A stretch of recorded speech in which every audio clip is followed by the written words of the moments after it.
Hi, my dear students. How are you? Welcome to the actual journey for IP math right. तो इतनी request आ रही थी कि ma'am IP math के लिए आप कब क्लासेस स्टार्ट करेंगे, राइट? 2025 के बैचेस कब आएंगे, right? So here we are and this is the first class of verbal ability. very excited. बस आपसे मेरी यही रिक्वेस्ट है कि आप सेल्फ बिलीव से अपनी प्रेपरेशन को शुरू करिए, खुद पे पूरा विश्वास रखिए कि आपने जब ये डिसीजन लिया है कि आपको top IIM of the country में पहुंचना है राइट आफ्टर 12 स्टैंडर्ड, तो आप बहुत कमिटमेंट के साथ अपने इस गोल के प्रति जुड़ जाइए, राइट? जैसे मेरे पापा कहते हैं, जी जान लगा दो, give your 100%, stay committed, watch all the lectures, right? Practice very hard, right? So I am sure you are going to definitely give your heart and soul to the preparation. Comment section में मुझे बताना, ma'am we are ready to rock, we are ready to crack IP math for the upcoming year. We are affirming this, and on this positive note, let's begin with the first session, which is orientation to the verbal ability section for IP math. My name is Juhi Narula. तो देखिए, आज हम इस quick discussion में देखेंगे कि आपसे expected क्या है, right? So what are we going to do? We are going to have an orientation, what you should cover, what are the areas where you should focus, and then we'll see some actual IP MAT questions. क्योंकि क्या होता है ना, बच्चों को डर लगता है कि अरे IP MAT का एग्जाम, ये तो IIMs कंडक्ट कर पा रहे हैं, ये तो बहुत टेक्निकल होने वाला है, बहुत टफ होने वाला है, हो सकता है मैनेजेबल ही ना हो सकता है डुएबल ही ना हो, हम कैसे करेंगे? बट जो हमें फीडबैक मिला है of the students who have given IP MAT, आप भी ज़रूर बात करिएगा अपने सीनियर्स से जिन्होंने हमारे साथ तैयारी करी. They have come up with great reviews. उनका वर्बल एबिलिटी का सेक्शन बहुत बढ़िया हुआ है, क्लास से बहुत सारे क्वेश्चंस आए हैं. सो the journey was very exciting and it's very heartening to see students performing well, right? तो हम इसलिए ही प्रीवियस ईयर के क्वेश्चंस कराते हैं ताकि आपको एग्जैक्ट फ्लेवर पता चल जाए. कई बार हमें ऐसे ही लगता है पेपर बहुत टफ है, पर करके देखते हैं तो लगता है कि हाँ, मेहनत करेंगे तो हमारा स्कोर आ जाएगा, हम बेहतर कर सकते हैं, हम इम्प्रूव कर सकते हैं, राइट? और कई बार हमें लगता है कि वर्बल एबिलिटी में मेहनत की ज़रूरत नहीं है, right? Let's focus more on the math section, right? जो आपका शॉर्ट आंसर और MCQ टाइप के क्वेश्चंस आते हैं उस पर ज़्यादा फोकस करते हैं. तो आपको अगर कहीं लग रहा है कि क्वेश्चन नहीं हो रहे तो आपको पता रहेगा कि हाँ, वर्बल एबिलिटी में भी ध्यान देने की ज़रूरत है, मेहनत करने की ज़रूरत है, isn't it, right? So we are going to see some actual IP math questions. तो हम डिस्कशन को बिगिन करते हैं. देखिए, ये वाला जो ट्रेंड है, ये in both the years we have seen this trend in 2023 and this year also the similar trend has been reflected, right? तो अगर हम मोटा मोटा देखें कि कितने क्वेश्चंस आप एक्सपेक्ट कर सकते हो in the actual IP math from what all section, so this is a breakup. So reading comprehension से 12 क्वेश्चंस, राइट? तो 2023 में भी 12 है, इस साल भी 12 क्वेश्चंस आए and the passages were moderate, easy to moderate, right? Difficult तो किसी ने ही नहीं कहा. इनफैक्ट जो हमारे स्टूडेंट्स थे, हमें तो यही पता लगा कि आसान ही है, right? Next is you got grammar based questions, vocab filler, fill in the blank questions. तो ये रेंज 5 to 6 रहती है. कंफ्यूजिंग वर्ड्स के 5 थे, पैरा कंप्लीशन के 5 थे, पैरा जंबल्स के 5 थे. तो मोटा मोटा ये मेजर एरियाज हैं जहाँ पे आपको फोकस करना है, जहाँ पे आपकी एनर्जी जानी चाहिए, जहाँ पे आपको मेहनत करनी है, राइट? और रीडिंग कॉम्प्रीहेंशन तो आप अभी से शुरू करिए. आपको बहुत अच्छे से पैसेज रीडिंग की हैबिट बिल्ड करनी है, जनरल रीडिंग की हैबिट बिल्ड करनी है. ऑफ कोर्स हम बहुत सारे डिफिकल्ट पैसेजेस करते भी हैं, आपके साथ हम अच्छे से डिस्कस करेंगे, but important to have the right temperament to read the passage. कैसे पैसेज रीड करना है, इसकी आपको अपकमिंग क्लासेस में स्ट्रैटेजी वीडियोस भी मिलेंगी, ठीक है? So these are major areas to focus. So these are the areas to focus, right? इनका आप ध्यान रखिएगा. आप चाहें तो एक स्क्रीनशॉट ले लीजिएगा या नोट डाउन कर लीजिएगा. I'll step aside, right? आप जो भी आपकी प्रेपरेशन नोटबुक है फॉर वर्बल एबिलिटी, एक एक्सक्लूसिव बना लीजिए, राइट? देखिए, ऐसा तो मोस्ट ऑफ द टाइम्स हम स्ट्रैटेजीज डिस्कस करते हैं तो बहुत कुछ नोट मेकिंग में, वर्बल एबिलिटी में होता नहीं है, बट फिर भी आपको ओवरव्यू पता होना चाहिए कि पेपर कैसे दिखता है, राइट? तभी तो आप अलाइन कर सकते हो. आपको जब तक फैब्रिक ऑफ द एग्जाम नहीं पता होगा, आपको पता नहीं होगा कि कौन से एरिया से कितने क्वेश्चंस आ रहे हैं, तो आप किस प्रपोर्शन में एफर्ट करोगे, राइट? अगर आपको पता चल रहा है यार रीडिंग कॉम्प्रीहेंशन से बहुत सवाल आ रहे हैं, तो आप रीडिंग कॉम्प्रीहेंशन में मेहनत करोगे, राइट? तो आपको fabric structure of the exam पता होना ज़रूरी है and this is actually the structure, ठीक है?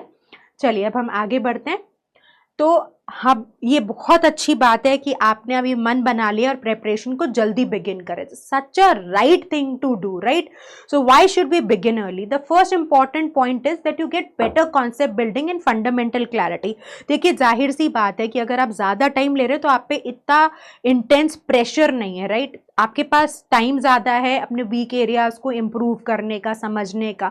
अगर एग्जाम से कुछ टाइम पहले ही प्रेपरेशन स्टार्ट करते तो बहुत प्रेशर होता है, क्योंकि बहुत कुछ करना है उस टाइम. मॉक्स भी देने हैं, PYQs भी करने हैं, राइट? मैराथन्स भी अटेंड करने हैं, तो बहुत कुछ होता है. पर अगर आप शुरू से प्रेपरेशन कर रहे होते हो तो आपको कॉन्फिडेंस बिल्ड हो जाता है, आपको एक्सपोजर ज़्यादा मिल जाता है, आप बहुत सारे सेक्शनल टेस्ट दे चुके होते हो, आपके मॉक्स बिगिन हो जाते हैं, तो आपकी स्ट्रैटेजीज बनने लग जाती हैं, राइट? तो इसके लिए हमेशा अच्छा रहता है कि आप अपनी प्रेपरेशन जल्दी स्टार्ट कर दें, because then you are in a very good space to improve and you have good time to improve. तो आपकी जो प्रेशर है वो बहुत कम होता है, एंड ऑफ कोर्स जो इम्प्रूवमेंट है वो कंसिस्टेंटली अच्छा बेहतर होता जाता है, राइट?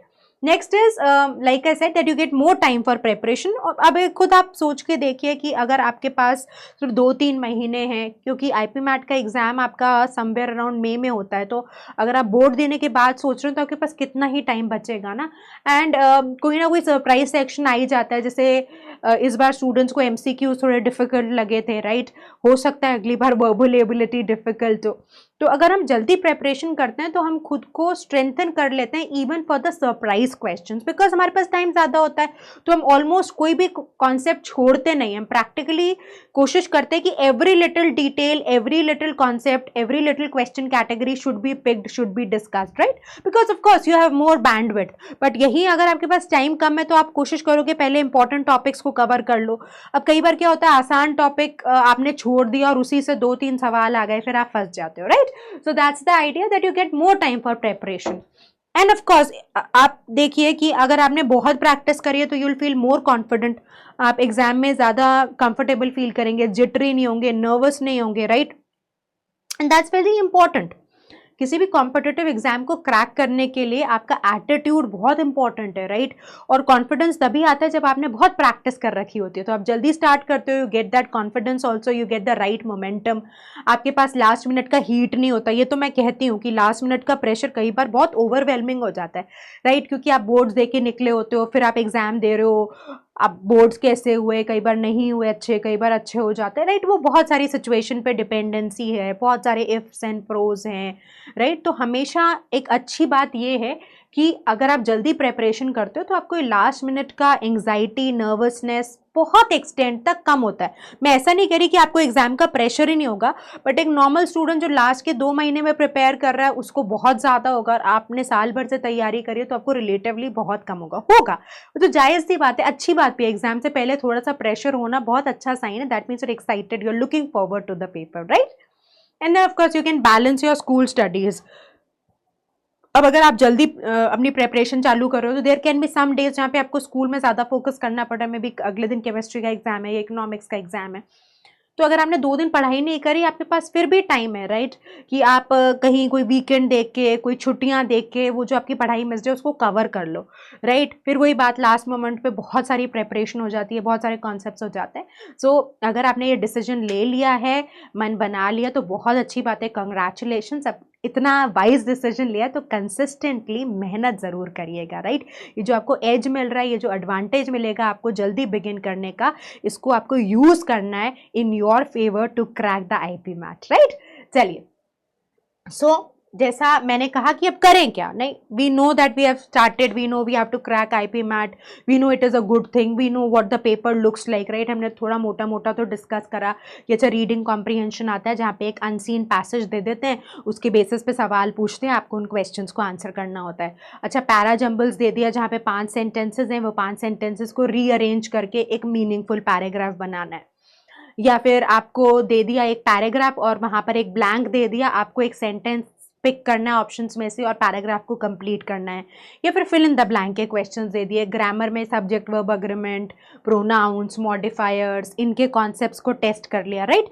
तो ये अब हमें पता है कि अच्छा इस तरीके के सवाल हमको दिखते हैं. एंड ऑफकोर्स रीडिंग कॉम्प्रीहेंशन से 12, बाकी कैटेगरी से लगभग 5-5 सवाल हम देख सकते हैं, राइट? तो फैब्रिक ऑफ द एग्जाम हमें क्लियर है. तो अब we also know we have to give IP MAT. तो अगर आपको एग्जाम देना है, आपने मन बना लिया, आपने तैयारी शुरू कर ली है, तो करें क्या, right? So here are my suggestions, right?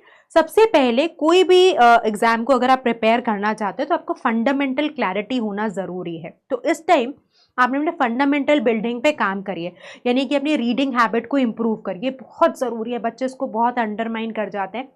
अगर आप एक अच्छे स्कूल से भी हैं, if you have good background, you have been studying in a top notch school, you are good with communication, awesome, congratulations.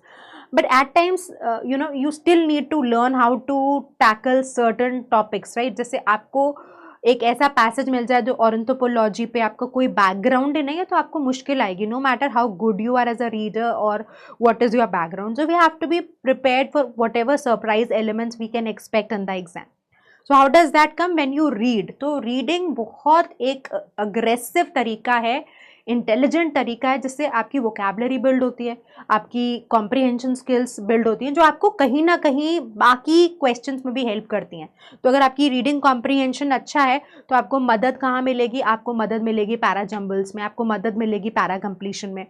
अगर आप न्यूज़पेपर्स रेगुलरली रीड करो, जो आपको करने चाहिए, तो मेरा सजेशन आपको ये ज़रूर रहेगा कि इफ़ नॉट मोर, अगर आप ज़्यादा नहीं कर सकते, आइडिया तो है कि एटलीस्ट 1 आवर जनरल रीडिंग करें, right? Which should be the source can be newspapers, right? Newspapers एक अच्छा सोर्स है रीड करने का। आइडिया क्या होता है कि न्यूज़पेपर में आपको वैरायटी ऑफ टॉपिक्स पे आर्टिकल्स मिल जाते हैं, तो आपकी in general holistic reading improve होती है, हर एरिया में आपकी बेटर कमांड बिल्ड होती है, राइट? तो अगर हम जनरल रीडिंग की बात करें, न्यूज़पेपर्स आप पिक कर सकते हो। यूजुअली क्वेश्चन आता है मैम कौन सा करें, तो हिंदू या इंडियन एक्सप्रेस, दोनों बहुत बढ़िया न्यूज़पेपर्स हैं। जिस न्यूज़पेपर से आपकी आइडियोलॉजी अलाइन होती है, मैच होती है, आप उसको पिक करिए और उस पर काम करना शुरू कर दीजिए, right? If you would want कि मेरे को हिंदू से मेरी आइडियोलॉजी अलाइन होती है तो वो करिए। अगर आपको लगता नहीं इंडियन एक्सप्रेस बेटर है, वो पिक कर सकते हैं, राइट? अगर आप कहीं ऐसे एरिया में रहते हैं जहाँ पे न्यूज़पेपर्स की फिजिकल कॉपी नहीं मिलती, आप ऑनलाइन रीड कर सकते हैं, हमें तो मतलब है रीड करने से, right? So you could read some articles. So this is one general suggestion, right?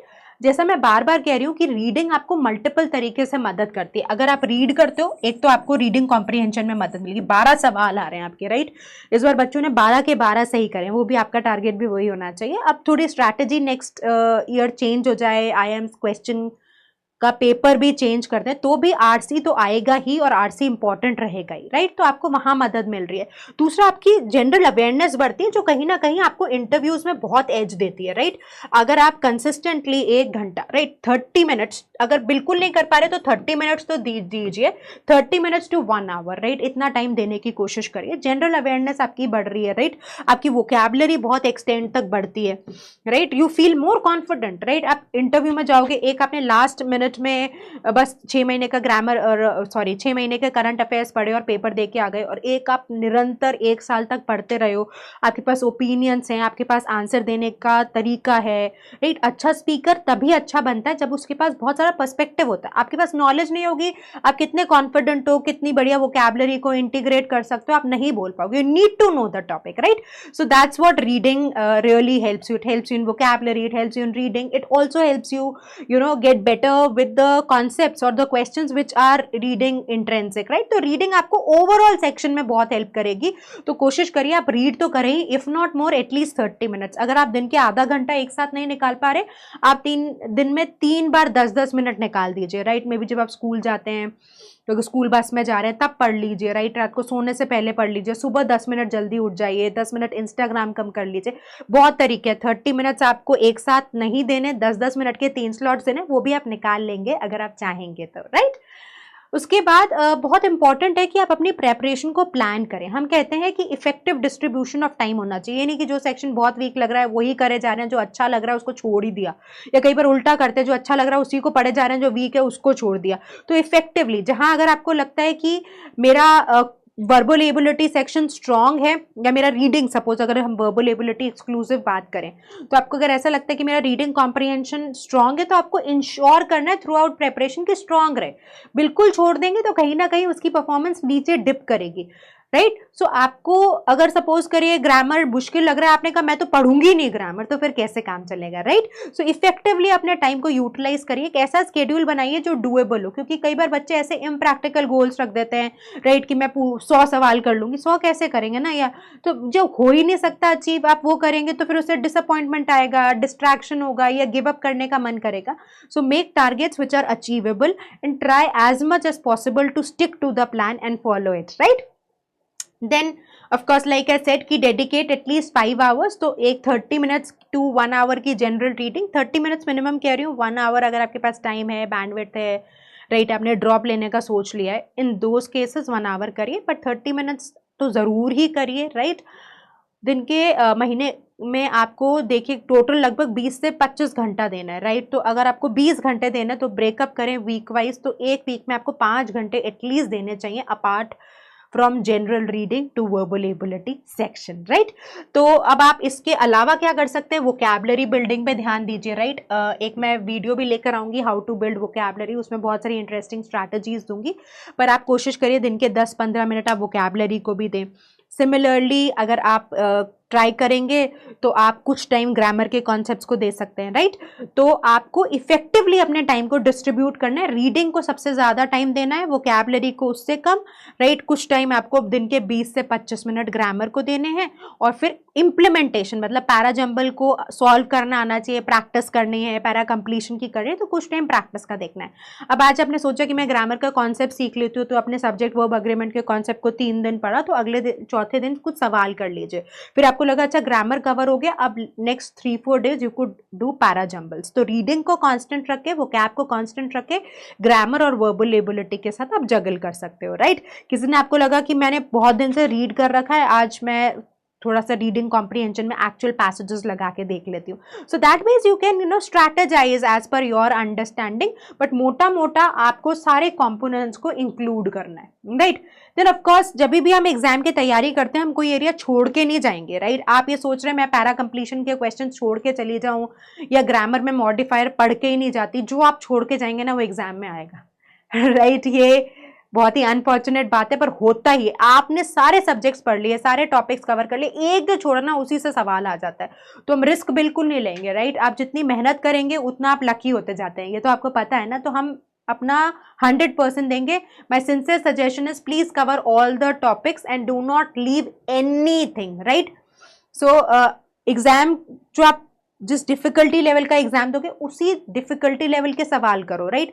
बच्चे क्या करते हैं, मेहनत तो करते पर रिजल्ट नहीं दिखता, तो क्यों नहीं दिखता, क्योंकि हमारा एफर्ट राइट डायरेक्शन में नहीं है, राइट। अगर हमारा एफर्ट ही राइट डायरेक्शन में नहीं होगा तो फिर हमारा आउटपुट कैसे आएगा। तो ये बड़ा इंपॉर्टेंट है कि your effort should be in the right direction.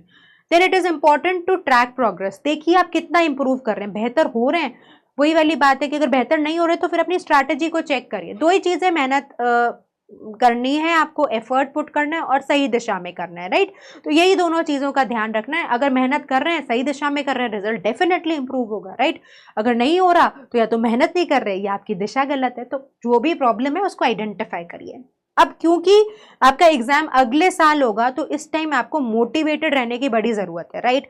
होता क्या है, बच्चे शुरू शुरू में तो एक्साइटमेंट में अपनी प्रेपरेशन स्टार्ट कर लेते हैं, कहते हैं हाँ हम करेंगे, हम पक्का से पेपर क्रैक करेंगे, बट जैसे जैसे आगे बढ़ते जाते हैं पेस नीचे होता जाता है, कॉन्फिडेंस लूज होता जाता है, कमिटमेंट लूज हो जाता है, गिव अप कर देते हैं, कुछ और ध्यान में आ जाता है, स्कूल स्टडीज़ में बिजी हो जाते हैं। ये नहीं कर सकते आप, राइट। ना बड़ा सपना देख रहे हैं to reach to IIM Indore, right, which is top notch college of MBA in our country, तो आपको उतनी ही मेहनत करनी है, राइट। आप भगवान जी से कहो कि भगवान जी मुझे A ग्रेड दे दो, है ना, और आप मेहनत B ग्रेड की करो, तो फिर भगवान जी कैसे सुनेंगे ना। आपको उसी प्रपोर्शन में एफर्ट करना है, isn't it. And then nothing beats consistency. ये तो हम जितने भी सक्सेसफुल लोग हैं, जितने हमारे स्टूडेंट्स ने एग्जाम में बढ़िया किया है, कुछ ऐसे बच्चे रहे हैं जो मुझे इतना गर्व होता है कि पहली क्लास से एंड तक, राइट, हमने ऑलमोस्ट 1 साल का कोर्स किया था IP मैट मास्टर क्वेस्ट, जो इस साल जिन बच्चों ने अपीयर किया। कुछ बच्चे रिलीजियसली क्लासेस में आए, right, even in times of boards they appeared for the classes, they attended the classes. तो इस तरीके का कमिटमेंट और कंसिस्टेंसी जरूरी है. आप 4 दिन न्यूज़पेपर पढ़ रहे हैं, फिर 8 दिन नहीं पढ़ रहे, फिर 2 दिन पढ़ रहे हैं, फिर 3 दिन नहीं पढ़ रहे, तो इस तरीके से क्या स्किल सेट नहीं बिल्ड होता. तो स्किल सेट बिल्ड करने के लिए आपको रोज एवरी डे बेसिस पे काम करना है और मोटिवेटेड रहना है, राइट. अगर आप गिव अप कर जाएंगे, आप कहेंगे कि मैंने तो 4 दिन पढ़ लिया, अभी मुझे मजा नहीं आ रहा, तो नहीं होगा मेरे से. ऐसा नहीं है. जो बच्चे एंड तक प्रयास करते हैं, रिजल्ट्स डेफिनेटली आते हैं, right. So these are some general instructions. I am sure आपके मैथ्स के टीचर भी आपको कुछ इसी तरीके से गाइड करेंगे, बट ये कुछ ओवरऑल इंपॉर्टेंट पॉइंटर्स हैं जो आपको हेल्प करते हैं to crack the competitive exam, right. तो ध्यान रखिएगा इनका. सो अब देखते हैं कि एक्चुअली क्या फ्लेवर रहता है. एक पैसेज करके देखते हैं, जैसे कुछ एक पैसेज भी करते हैं, कुछ जनरल क्वेश्चंस भी करते हैं. तो इनको हम कहते हैं कंफ्यूजिंग वर्ड्स. बड़ा पॉपुलर स्टाइल है और हर बार आईपी मैट इस तरह के सवाल देता ही है. तो यहाँ पर आप देखेंगे कि आपको कुछ सेंटेंसेस प्रोवाइडेड है, right. You can see there are 4 sentences. आपको वो वाला एक स्टेटमेंट पिक करना है, मतलब ABCD में से वो वाला स्टेटमेंट पिक करना है जिसमें वर्ड का यूसेज इनकरेक्ट है, रॉन्ग. ध्यान रखिएगा, इनकरेक्ट यूसेज का या इनअप्रोप्रिएट यूसेज का वर्ड पिक करना है, करेक्ट का नहीं, इनकरेक्ट का. चलो एक बार ट्राई करके देखो. I will just step aside ताकि आप एक बार अच्छे से कर सको. सिंपल सा है, देखिए, नथिंग वेरी फैंसी. आपको आते हैं words, you have to just be careful to use it wisely.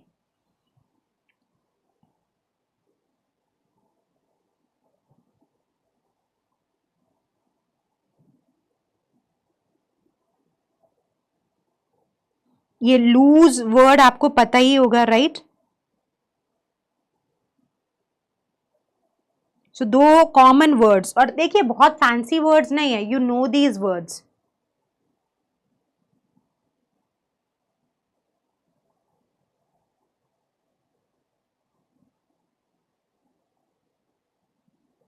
तो one is LOOSE, right? Loose. So something which is not tight, right? So LOOSE क्या है?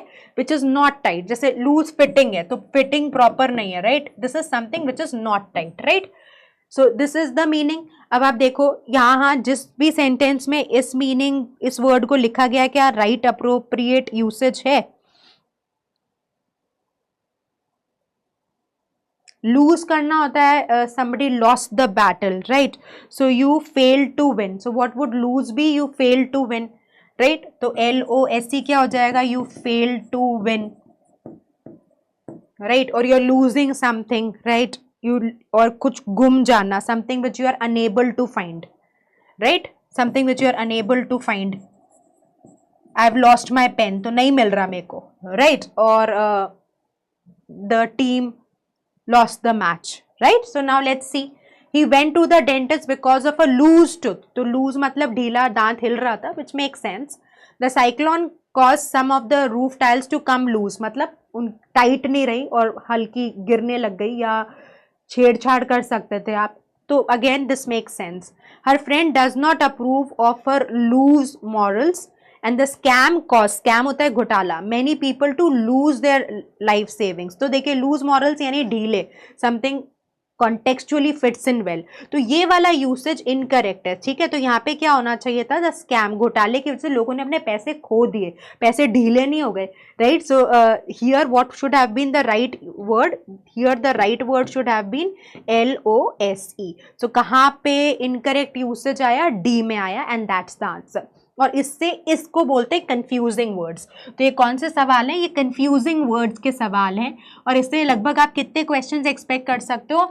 At least 3 to 5, right. तो upper limit है 5 और आते हैं, नहीं तो कम से कम 3 से 5 क्वेश्चंस आपको दिखेंगे, राइट. अफेक्ट, इफेक्ट, राइट, इस तरह के वर्ड्स आपको दिखते हैं और बहुत फ्रीक्वेंटली टेस्ट होते हैं. Loose, lose, principal, principle, right. Confusing words जिनको हम कहते हैं. So it's just, and most of the times the words are, you know, manageable. बहुत tricky words नहीं देते, but it's just that you need to know the meanings, right? So this is one typical question that you can see appearing in IP Mat very frequently. Let's take one more question. जैसा मैंने कहा था, प्रेम है affect और effect से, कहीं ना कहीं घूमता फिरता सवाल आपको मिलेगा. इतने टाइम से ये क्वेश्चन आता ही आता है, right. You can't miss this question. किसी ना किसी एग्जाम में आपको ये जरूर मिलेगा, right. Try this question.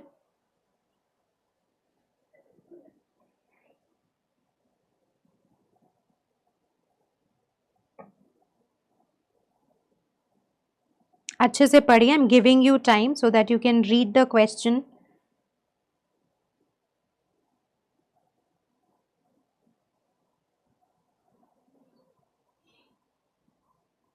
So देखिए, अफेक्ट और इफेक्ट का गेम है, तो आपको पता होना चाहिए कि जो ए से स्टार्ट हो रहा है affect, this is used as a verb. Verb मतलब क्रिया जो एक्शन को रिप्रेजेंट करेगा, ठीक है. और ये इफेक्ट नाउन की तरह यूज होगा. मैंने एक आपको हिंट दे दिया है और इसको जरूर नोट कर लीजिएगा. Right, wherever you are making your notes, make one exclusive copy notebook which is dedicated to verbal ability. Right, उसमें ऐसा नहीं है 2 पेज. आईपी मैट की एक जनरल कॉपी मत बनाइए. आईपी मैट की प्रिपरेशन के लिए आपके अलग अलग 3 नोटबुक्स होने चाहिए. राइट, बाकी जैसा आपके क्वांट टीचर सजेस्ट करें, but my suggestion would definitely be कि आपके पास एक notebook exclusively for verbal ability होनी ही चाहिए.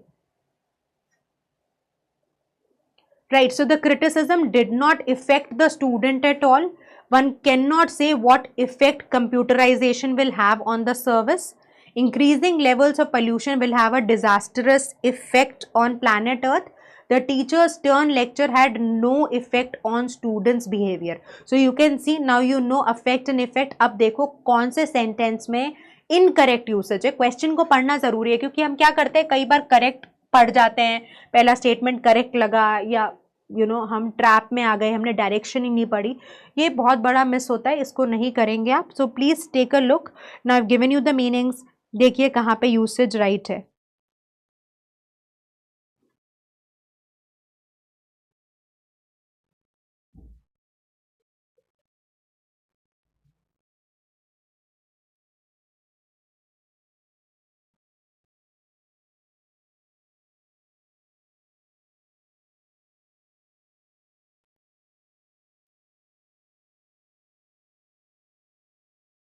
तो देखिए यहाँ पर one can not say what effect computerization will have. Right, so in this case ये यूसेज करेक्ट है. Increasing level of pollution will have a disasters effect, ये भी करेक्ट है.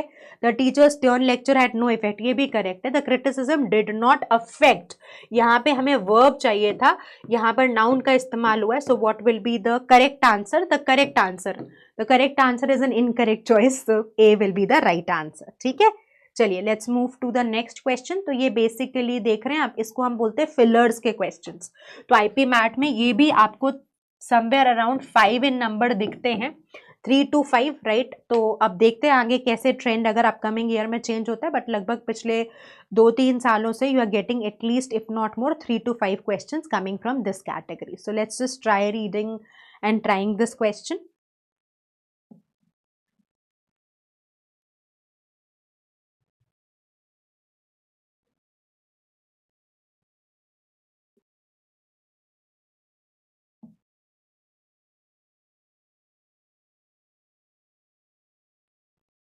अच्छे से ट्राई करिए, समझिए. तो आपको मैं अलग अलग तरीके के फ्लेवर्स दिखा रही हूँ क्वेश्चंस के which can come, so that you know how to prepare and what can be the possible questions.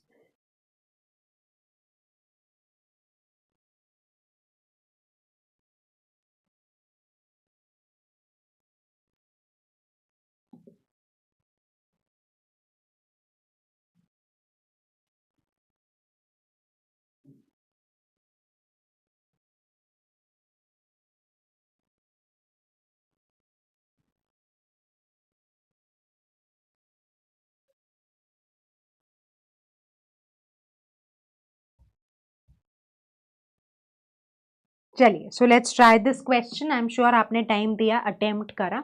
Right, तो फॉलो अलोंग करिए. जब भी आप क्लासेस अटेंड कर रहे हो तो आप पैरेलली क्वेश्चन ट्राई करो. आप चाहो तो एक बार वीडियो को पॉज कर दो so that you are trying the questions and getting the hang of it. So just don't see it as a TV show, just do it parallelly, try attempting the questions. Right, understand the logic.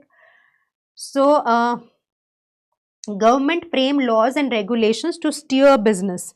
Right, so steer business का मतलब क्या होगा? To take the business ahead dash in what they dash to be beneficial directions. Right, सो अब इन this case देखिए people और meetings तो होगा नहीं. टू स्टीयर बिजनेस पीपल को स्टीयर करने के लिए तो नहीं लेंगे. राइट, बिजनेस मीटिंग्स को स्टीयर करने के लिए नहीं लेंगे, तो हमारे पास क्या हुआ, बी और डी चॉइस एलिमिनेट हो गई। तो मैंने यहाँ पे क्या टैक्टिक यूज करी, मैंने यहाँ पर किया प्रोसेस ऑफ एलिमिनेशन फॉलो, यानी कि मैं instead of selecting the answer हमेशा क्या करूंगी, प्रोसेस ऑफ एलिमिनेशन करूंगी, अपनी इनकरेक्ट आंसर चॉइसेस को एलिमिनेट करती जाऊंगी, जो बचेगा वो करेक्ट आंसर है।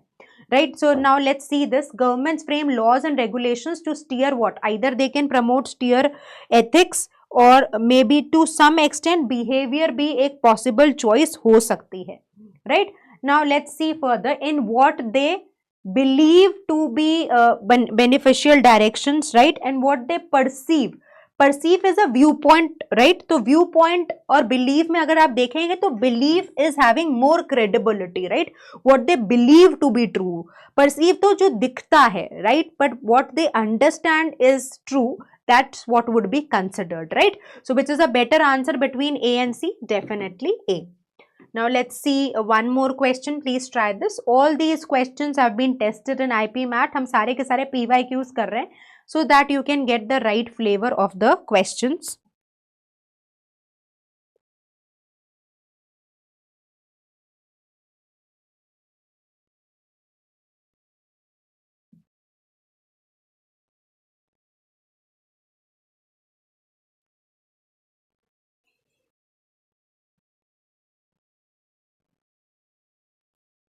चलिए, so let's see this. Written records give little indication of the way in which Shakespeare professional life molded his artistry. ठीक है, artistry मतलब skill set. All that can be dash is that over the course of 20 years. So what can be said, right? Or what can be said over the period of 20 years, right? So deduced is concluded. Expect तो होगा नहीं, expected तो होगा कि क्या expectation है आपको अपने आप से, तो एक्सपेक्टेड इज फ्यूचर वाला कहानी, right? Ascertained is something which can be mentioned, तो ये रख सकते हैं, सेड भी रख सकते हैं, expected goes out, deduce is concluded. So let's see if concluded is matching. Shakespeare's wrote plays that dash the complete range of human emotion and conflict. So what are the statements trying to do, अगर कोई वो play लिख रहे हैं, right, तो वो क्या कर रहे हैं, वो complete range of human emotion, तो क्या कर रहे हैं, उसको डिस्प्ले कर रहे हैं, राइट? प्लेस दैट एक्सप्लेन और display. So said could have been correct, but violate is breaking the norms. So breaking the norms does not fit in, right? So that is the reason I will eliminate choice B, right?